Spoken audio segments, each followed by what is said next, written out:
আজি বৰ সুন্দৰ ঠাইডোখৰ পৰা ভিডিঅ'টো আৰম্ভ কৰিছোঁ দেই আপোনালোকলৈ বুলি। বাৰীখনত সোমাই যে কোনফালে কি কৰোঁ কি নকৰোঁ এনেকুৱা লাগিছে। ইমান ধুনীয়াকৈ হৈছে শাকবিলাক, আৰু সৌফালে দেখিছে যে সৰিয়নি তলিডৰা কিমান যে ধুনীয়া হৈছে নহয়। এই গোটেই মাটিখিনি আমাৰ ভাইটি এটাৰ। আৰু আজি বাৰীলৈ যোৱাৰ এটা কাৰণ আছে। এয়া যে দেখিবলৈ পাইছে আলু, সেই আলু কৰিছোঁ আমাৰেই সিহঁতৰ বাৰীত। আৰু এয়া দেখিছেনে বিলাহী ইমান ধুনীয়া হৈছে। অলপ বোলে বিলাহী ছিঙিলেই।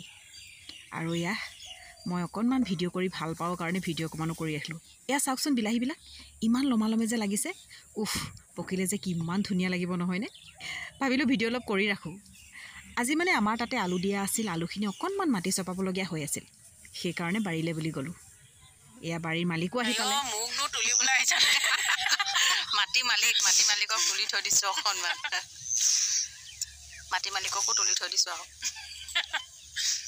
তেওঁ খুব হাঁহিছে মই ভিডিঅ' কৰা দেখি। আৰু এইফালে আমাৰ দত্তদা পূৰা মাটি চপাই আছে। মই আকৌ এনেই বহিহে থাকিলোঁ, ৰিলছ কেইটামান বনাই ধুনীয়াকৈ বহি থাকিলোঁ। আৰু তেওঁ পূৰা মাটি চপোৱাত লাগি আছে।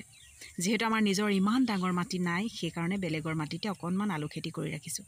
ঘৰৰ আলুকেইটা হ'লে বহুত বেছি তত হ'ব। আৰু এয়া চাওকচোন ইমান ধুনীয়া লাগিছে। ৰিলছ বনাওঁতে কাপোৰ যে জেউৰাতে থলোঁ। এয়া চুৱেটাৰ দেখিছেনে?